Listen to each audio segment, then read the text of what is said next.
Il en tirera toutes les conséquences de droit. maa ngi leen di ñaan waaye déglu leen ko waaw mais déglu leen ko pardon arrêtez l'appareil pour le comptage ma ne arrêtez l'appareil bi pour le comptage du temps gis ngeen li ñu dajale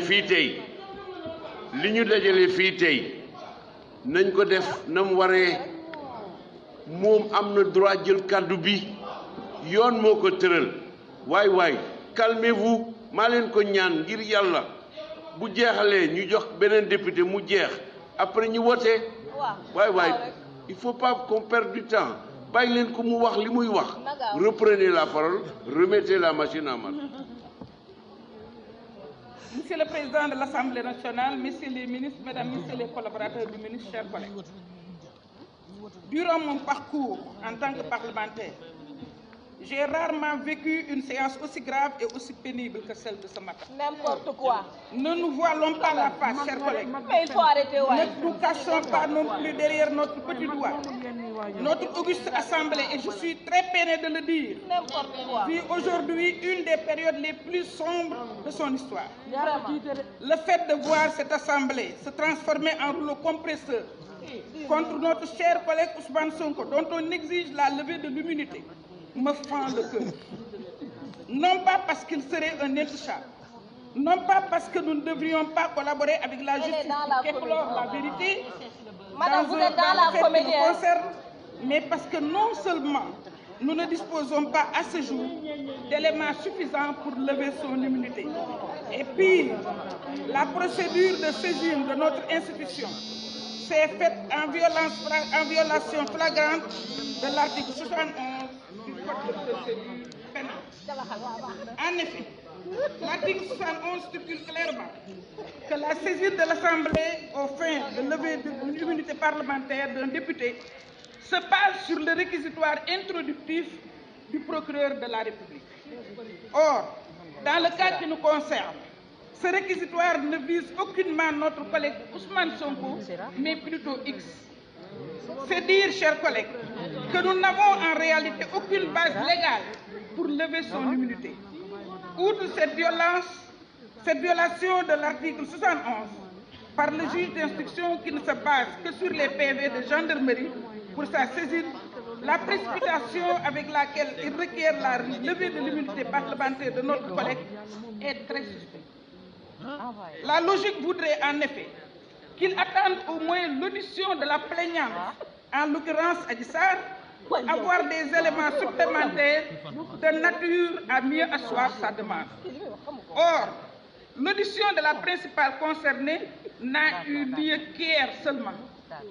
Donc, bien après la demande de levée de l'immunité parlementaire de notre collègue. Chers collègues, l'on nous demande donc de poser un acte aussi grave et aussi lourd de conséquences à l'encontre d'un collègue, sans nous donner suffisamment d'éléments pour le justifier. Vous conviendrez avec moi, chers collègues, qu'il n'y a pas pire injustice, rappelons-nous. Donc, comme disait Montesquieu, qu'une injustice faite à un seul est une menace faite à tous. Par conséquent, je vous invite, chers collègues, à bien mesurer l'acte que nous avons à poser aujourd'hui. L'actuel exécutif bat malheureusement le record de levée d'immunité parlementaire. Et nous avons été amenés à plusieurs fois à agir dans ce sens sans que cela n'ait permis de connaître la vérité sur les faits pour lesquels les collègues concernés étaient impliqués. Et en était ainsi.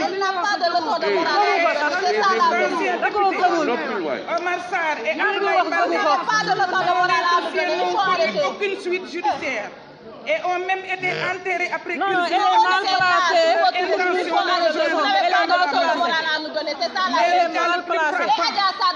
sans compter celui de M. Khalifa Sall. On a levé son immunité parlementaire. De même qu'il a été dépouillé de son mandat de maire de Dakar, jeté en prison, et bien qu'ayant bénéficié d'une grâce présidentielle, le mal était déjà fait. Il s'est vu retraité de ses 2 mandats, alors que ses co-accusés ont repris exactement les mêmes fonctions à la ville de Dakar, comme si la fameuse affaire de la caisse d'avance n'avait jamais existé. Attention, attention, Plusieurs fois, vous avez ce discours-là. Honorable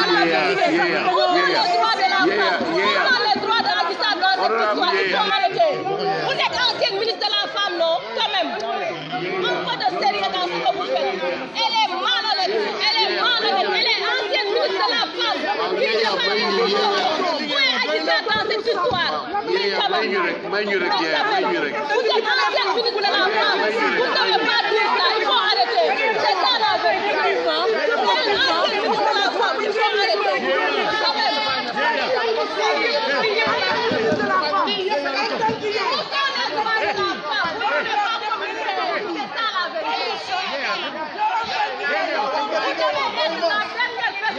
Vous devez être la dernière personne en besoin. Vous êtes ancienne ministre. Vous avez défendu les droits des femmes. On vous a entendu toujours défendre les femmes. Aujourd'hui, pour une question politique, vous sacrifiez à Dieu des femmes. Pour une question politique, vous sacrifiez à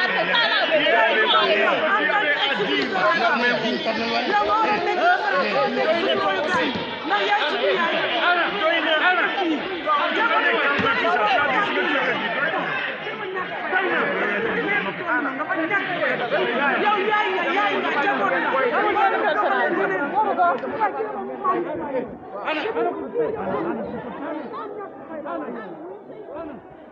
Ana doyna bàyyi ko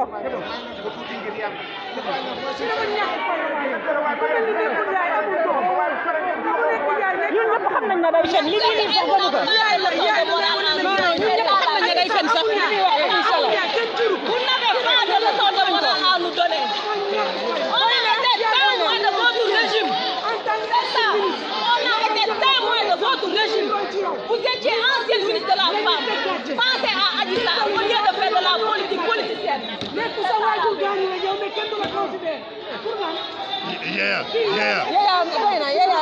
ay dañ ko bàyyi mu terminé c'est ça Yaya doy na déglu leen du yaa ñuy dégluloo du yow yaa ñuy dégluloo am ngeen argument déglu taxaw fii di duul rek du yow yaa ñuy dégluloo wala da ngeen ragal li may wax parce que su ngeen ma dégloo kan moo lay ragal wala la ñuy ragal ci yow nga xam ne tekkiwoo dara lu ñuy ragal ci yow nous devons refuser, chers collègues, que notre commission fii lu ñuy ragal ci moom duul rek lay def duul doogu lay def dafa mën a fen waay fen rek lay def aussi de banaliser la levée de l'immunité wala ñuy déglu ci kii kii nga xam ne façon bu ne def na ko raam na fëgg na buntu Macky Sall lu ne def na ko pour mu jël ko faalewu ko mu daanu see fii kii am na leçon de morale bu muy jox kenn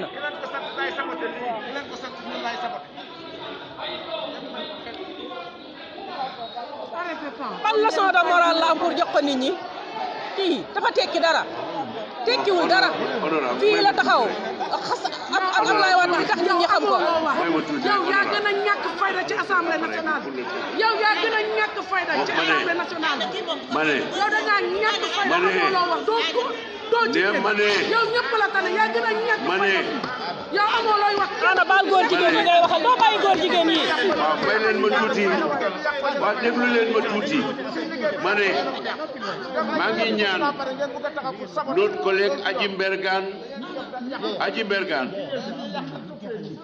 le président Aymérou n'est pas là yow yaa topp ci moom dama bëgg suñ groupe majorité bi nga si waxal ma ñëpp ku nekk yaa ngi sa xol ku nekk yaa ngi sa caractère dama bëgg yow nga wax leen man ci sama tur maa ngi leen di ñaan ñu calmer parce que liggéey baa ngi yàqu waaw dama ne calmez-vous fenam yi kat moo tooy fenam yi kat a metti calmez-vous fenam yi kat daa metti maa leen ko ñaan Adji Mbergane jógal nga calmer leen bon continuez non kii fenam yi dafa metti te àdduna bi yëpp ak ñuy seetaan il faut ñu wan leen li muy wax du dëgg li muy wax du dëgg quand même il faut que tamit ñu respecter nit ñi Nous devons refuser, chers collègues, que notre auguste institution soit une nouvelle fois instrumentalisée à des fins de règlement politique. Arrêtons aussi de banaliser la levée de l'immunité parlementaire et de désacraliser par la même occasion ce bouclier qui est censé nous protéger tout contre l'injustice, députés de la majorité comme de l'opposition. Pour l'histoire, nous devons donc rejeter cette demande et éviter que notre Assemblée ne serve de faire valoir à une entreprise de liquidation. Monsieur le Président, je ne peux m'empêcher de vous interpeller directement et personnellement, car je constate pour le déplorer que votre parcours d'homme d'État, votre longue expérience et votre sagesse ne vous est pas amené à exiger que la saisine de notre institution se fasse dans le respect de toutes les dispositions prévues en matière de levée d'immunité parlementaire. Je me désole que vous ayez fait à cette exigence qui nous aurait évité de devoir lever l'immunité de notre collègue Ousmane Sonko sur des bases aussi légères. Chers collègues, je vous exhorte alors qu'il est encore temps à mesurer pleinement le sens de l'acte que vous aurez à poser aujourd'hui et qui pourrait sauvegarder ou remettre en cause à jamais la dignité de notre Assemblée. Alors, pour l'histoire, pour la dignité de cette institution, pour la sacralité de notre immunité parlementaire, en tant que député, je vous invite à voter non. Monsieur le Président, maa ngi lay nuyu di nuyu ministre yi di wax ne affaire bi nga xam ne dañ ci tudd suñu collègue Ousmane Sonko ba tax ñuy lever immunité parlementaire dafa nekkoon affaire privée ba mu mujj nekk affaire d'État. Jërëjëf monsieur le ministre parce que leeral nga ñu waaye damaa xam ne xaw ma ban conseil des ministres nga yëgal président waaye le 9 mardi la donc du woon jour conseil te diggante lii laay wax balaa bëccëg Aniya nañ ko bàyyi mu wax instruction bi Aniya bàyyi ko bi mu jotee réquisitoire Aniya bàyyi ko nañ ko xool Pa Niass nañ ko rus transmettre na yëf yi ci procureur général mu transmettre la ko nga transmettre ko président bon nag loolu man gis naa ni fast track monsieur le ministre ñun dañ taxaw fii gërëm la ci loi boo xam ni non seulement dañ ko soxla woon waaye dafa jóge woon bitim réew convention internationale muy protocole yi nga xam ne moom lañ defoon te gouvernement bu nekk liggéey ci 98 la convention pour toute élimination toute des discriminations des femmes ci lañ ko voté Ablaye Wade di ñëw en 2000 voté protocole optionnel bi nga xam ne jigéen bu ñu def naka sudul noonu mën nga dem directement Nations Unies ñu ratifié fii à l'Assemblée fii nga toog la sa collègue Cheikh Tidiane Gadio toog ñu ratifié le protocole de Maputo mu am des engagements des pays boo xam ne daf ne dañu protéger les filles protéger les femmes yàlla dogal ñu ñëw nga indi loi bi may intervenir loolu laa la wax dama la gërëm ba pare ne la loi bi dañ ko soxla woon soxla gi ñu ko soxla tax na du ñu nangu ñu politique loi bi du ñu nangu ñu foye loi bi du ñu nangu ñi nga xam ne dëgg ca dëgg dañ leen a violé menacé leen du ñu nangu ñooñu ñu bañ leen cee protéger kon dama lay xamal ni la boo gisee yow mii placé nga monsieur le ministre pour xam ne am na ay femmes yoo xam ne da ngay liggéeyandoo ak ñoom femmes yooyu waxtu wu ñu violé nit dañuy jóg taxaw waaye boo gisee bi yoon taxawuñu dañoo bëggul ko utiliser loi bi à des fins politiques dañoo bëggul ku utiliser loi bi pour def politique gis nañu ay seen bopp dama ni ci yow dafa am motifu immunité bi distingué wuñu ko complot politique la c'est un adversaire qui su fekkoon ne la cause était juste maa koy jëkk a def si la cause était juste maa koy jëkk a def en tant que la cause n'est pas juste c'est un complot politique c'est un complot politique comme moo tax ngeen di activé wu nekk comme civil vous savez quoi yéen a ngi dugal président yéen a ngi dugal président